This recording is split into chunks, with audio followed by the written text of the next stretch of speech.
जय हिंद। आइए स्टार्ट करते हैं लेक्चर नंबर 4। ठीक है, इसमें हम पढ़ेंगे content of law means parts of law. Law का कितना टाइप का पार्ट्स उसमें होता है, कितना टुकड़ा है लॉ का। ठीक है, ये फुल्ली रिटन है नेक्स्ट प्रीवियस पेज में। ठीक है, इसलिए इसको यहाँ नहीं पढ़ते हुए नेक्स्ट पेज में पढ़ेंगे। यहाँ आप देख लीजिए, पर्पज़ के लिए कुछ चीज़ें हैं जो कि जानना चाहिए। जैसे अब एक चीज़ देखिए, बैंकिंग रेगुलेशन एक्ट 1949। ठीक है, कब आया ये बैंकिंग रेगुलेशन एक्ट? 1949 में। Chartered accountant act 1949। ठीक है, CAD मनाते हैं 1 जुलाई को। ठीक है, ये एप्लीकेबल हुआ था। ठीक है, तो एक चीज़ था, कॉन्स्टिट्यूशन ऑफ इंडिया बनने तक, ठीक है, 1947 से 1950 तक, ठीक है, प्रोविजनल असेंबल, मतलब उस टाइम तक कॉन्स्टिट्यूशन ऑफ इंडिया बना ही नहीं था। 1949 तक भारत का संविधान अभी तो लिखा ही रहा था भाई। तो तब तक फ्रीडम फाइटर लोग जो थे उनको सेशन में रखा गया था। ठीक है, तो बाय फ्रीडम फाइटर्स लोग के द्वारा सेशन को चलाया जाता था। ठीक है, तो फ्रीडम फाइटर के थ्रू ये दोनों रूल दिया हुआ है। ठीक है, तो chartered accountant act, chartered accountant का CA, चार्टर्ड अकाउंटेंट का जो एक्ट है 1949 का, वो फ्रीडम फाइटर के द्वारा दिया हुआ है। तो भाई फ्रीडम फाइटर का जो देश आज़ाद करवाया भाई, वो लोग हम लोग के लिए एक्ट बना। तो एक बहुत ही गर्व का बात है भाई। ठीक है, चलिए यार, वैसे होता क्या है? कुछ नहीं, सब नॉर्मल है, चिल। चलो आगे देखते हैं। जो लोगो है CA का, वो है लोगो पर है ईगल का लोगो। वो बनाए थे औरोबिंदो, जो कि बहुत सारे यूनिवर्सिटीज़ और बहुत सारे कॉलेजेस स्कूल का लोगो वगैरह बनाया है वो। ठीक है, तो CA का भी ईगल का लोगो वही बनाए थे। चलिए, तो और चीज़ हम देखते हैं अगले स्लाइड में। ठीक है, कंटेंट ऑफ लॉ, यहाँ हम देखेंगे पार्ट्स ऑफ लॉ। कितना पार्ट होता है? Number 1 history, number 2 preamble, number 3 definitions. ठीक है, उसके बाद देखिए number 4 chapters, number 5 exceptions, number 6 contraventions and consequences. ठीक है, नंबर 7 अपील्स, नंबर 8 शेड्यूल। ठीक है, तो आइए देखते हैं, इस चीज़ को समझना है। बस आज के लेक्चर में इतना ही होगा। Parts of law. ठीक है, सबसे पहले आते हैं हम, एक मिनट,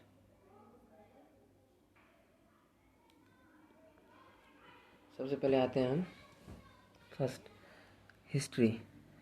ठीक है, हिस्ट्री बताता है क्या? हिस्ट्री बताता है सिचुएशन, लॉ को बनाने के लिए क्या सिचुएशन था, क्या रीज़न था, किन सेफ्टी और बेनिफिट्स को मद्देनज़र रखते हुए लॉ को बनाया गया था। ठीक है, पर्पस, किस पर्पस से बनाया गया था लॉ। ठीक है, तो ये हिस्ट्री में आता है। फिर आता है सेकंड नंबर पे, second part preamble means introduction of law. ठीक है, प्रस्तावना हिंदी में कहते हैं, इंट्रोडक्शन ऑफ लॉ। ठीक है, SEC, S means short title, name of law, generally name of law, scope इसमें बताया जाता है। ठीक है,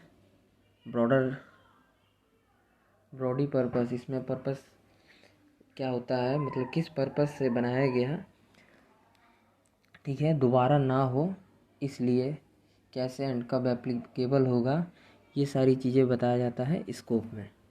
ठीक है, एक्सटेंट में क्या आता है, जियोग्राफिकल। ठीक है, इंडिया में और पूरे इंडिया पे लगेगा या सिर्फ कुछ इंडिया के पार्ट पर लगेगा। ठीक है, जैसे मेट्रो सिटी पे लगेगा, या फिर ईस्ट इंडिया पे लगेगा, वेस्ट इंडिया पे लगेगा, नॉर्थ इंडिया पे लगेगा, या साउथ इंडिया पे लगेगा, या पूरे पार्ट पर लगेगा, या पूरे इंडिया में लगेगा। ठीक है, तो वो चीज़ बताता है एक्सटेंट। ठीक है। और दूसरा एप्लीकेबल, टाइप्स ऑफ पर्सन, किस पर लगेगा, इंडिविजुअल पर, फॉर्म पर, ठीक है, ये सारी चीज़ें, ठीक है, इसमें आता है कि किस किस पर्सन, जितने भी टाइप्स के पर्सन हैं, ठीक है, उन सारों पे किन किन पर वो एप्लीकेबल है, HUF, ठीक है, तो वो सारी चीज़ों पर देखा जाता है। कमेंसमेंट मतलब डेट ऑफ लॉ, किस दिन से लॉ लगेगा, ठीक है। एग्जाम्पल समझाने के लिए बताते हैं, जैसे कंपनीज एक्ट 2013 में टोटल नंबर ऑफ सेक्शन है 470, ठीक है, 447 वो फ्रॉड वाला है, 470, ठीक है। कंपनीज एक्ट 2013 में टोटल नंबर ऑफ सेक्शन है 470, 470, ठीक है। 12 सितंबर 2013 को जब ये आया, ये लॉ 3 फेज में लागू हुआ इंडिया में, ठीक है। फेज वन, फेज 2, फेज 3, ठीक है। फेज 1 में देखिए, फेज 1 में 98 सेक्शन लागू किया गया 12 सितंबर 2013 से, ठीक है, इंडिया में। और फेज 2 में नेक्स्ट 183 सेक्शन तक लागू किया गया 1 अप्रैल 2014 से, ठीक है, इंडिया में। और फेज 3 में रिमेनिंग ऑल 190 पूरा 470 सेक्शन स्टार्ट कर दिया गया 2015 का जून से सितंबर के महीना से, ठीक है। तो ये कमेंसमेंट, ठीक है, कमेंसमेंट मतलब किस डेट से लागू होगा। चलिए अब हम देखते हैं, हिस्ट्री हो गया, प्रिम्बल हो गया, डेफिनेशंस की तरह। Definition, the meaning of words used in law, law में जो वर्ड हम यूज़ कर रहे हैं उसका मतलब क्या है, वो डेफिनेशन देना कहलाता है डेफिनेशन पार्ट, ठीक है। इसमें जनरली 2 तरह के डेफिनेशंस होते हैं, meaning of common words, meaning of specific words, ठीक है। Example, day, week, month, distance, time, ETC का डेफिनेशन जो कि हर लॉ के लिए कॉमन है, ठीक है, कॉमन फॉर ऑल लॉज। कहाँ पाया जाता है, एक एक्ट है द जनरल क्लॉजेज एक्ट में दिया हुआ है, ठीक है।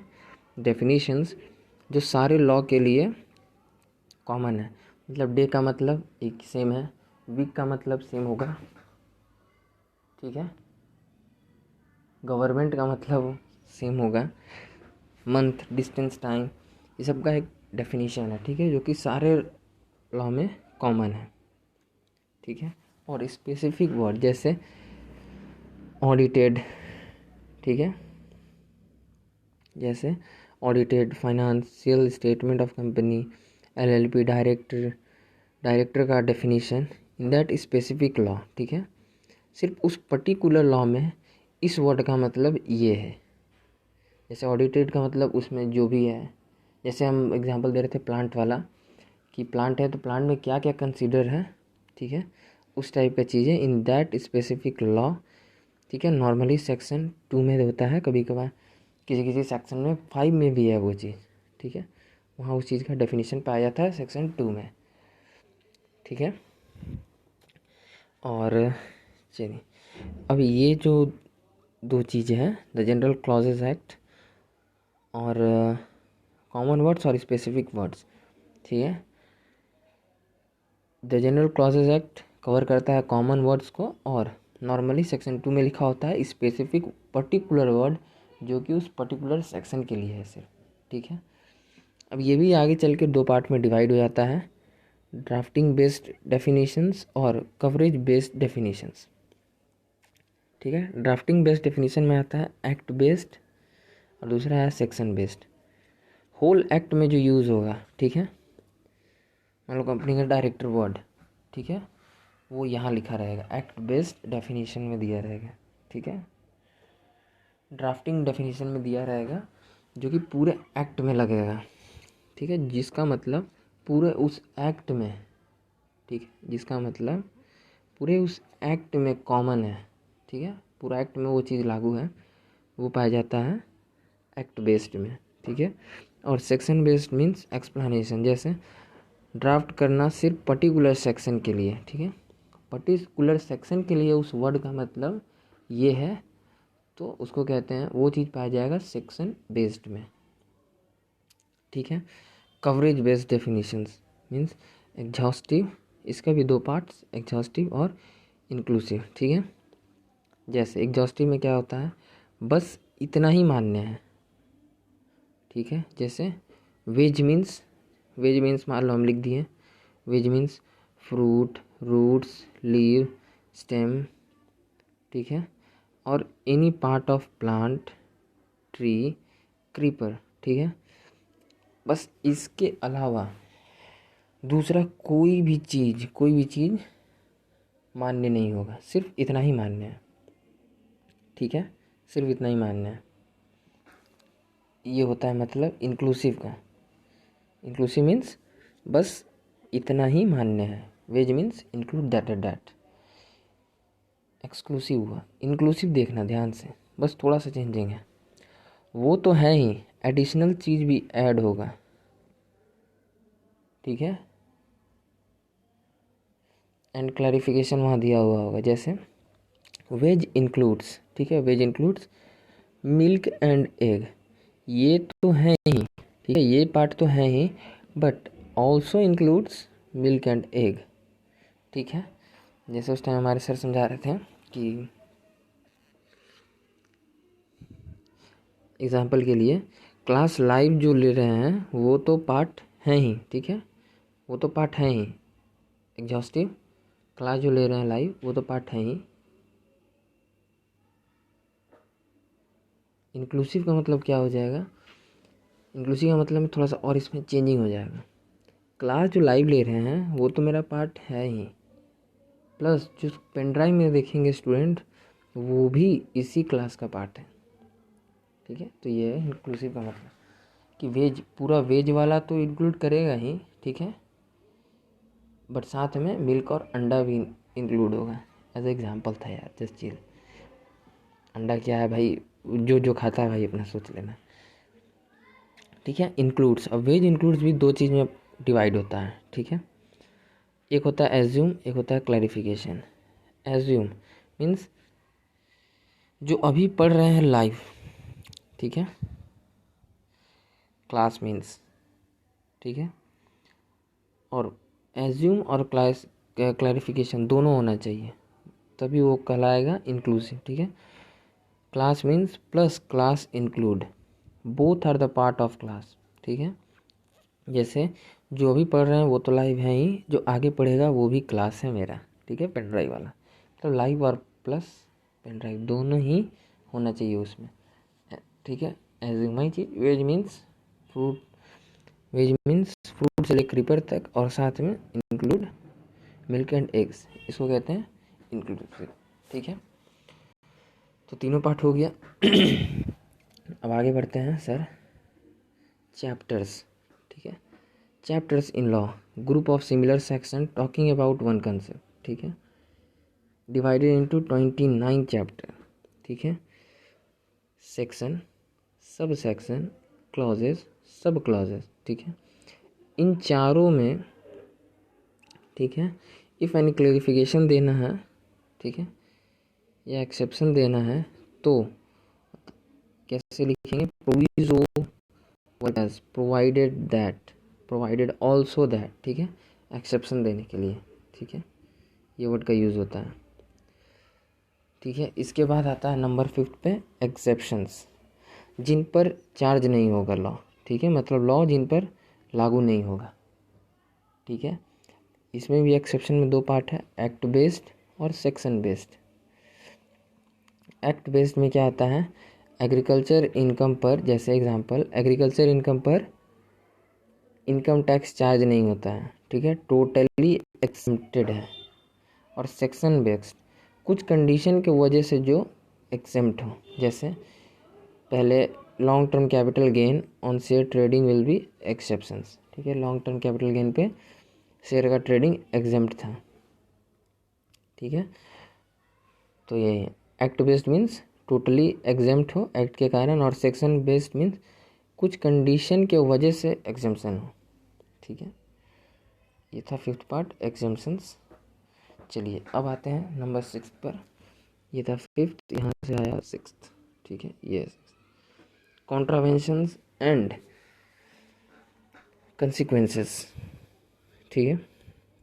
अगर हम लॉ फॉलो नहीं करते हैं, ठीक है, लॉ फॉलो नहीं किए, तोड़ दिए, जैसे महाराष्ट्र में गुटखा बैन है, वहाँ आप गुटखा खा के थूक दिए, तो भाई आप लॉ तोड़ दिए, ठीक है, फॉलो नहीं किए। देन क्या हो सकता है, ठीक है। या फिर इसको मत लो, क्योंकि यार हर जगह चलता ही है, वो सब कोई जानता है। कोई कहीं पे भी जैसे लीकर बैन है, बिहार में मिलता है, महाराष्ट्र में गुटखा बैन है, मिलता है, गुजरात में लीकर बैन है, मिलता है। भाई उल्टा वहाँ पे यार तो बोलता है कि बोलो कितना पीटी चाहिए, मंगवा देते हैं। हमारे घर में एक शादी था, तो उसी में पापा को सब फोर्स कर रहा था कि भाई मेरे पापा फोर्स में है, तो इसीलिए कि भैया मंगाइए, भैया मंगाइए, भाऊ साहब मंगाइए। तो आप बोले नहीं भाई, ये सब चीज़ सही नहीं है, नहीं कर सकते हैं, ठीक है।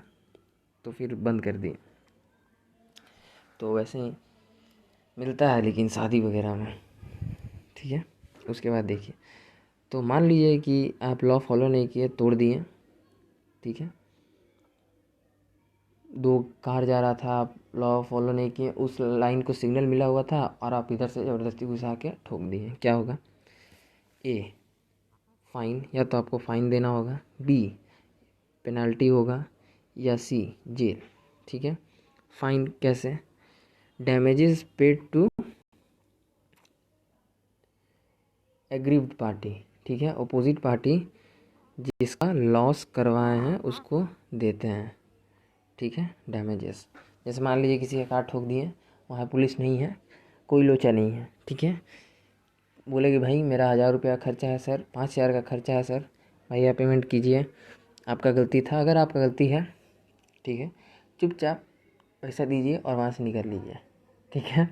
क्योंकि गलत रही है तो दोबारा, अगर गलत हो तो झुक जाओ, और अगर सही हो तो झुकना नहीं लाइफ में, ठीक है।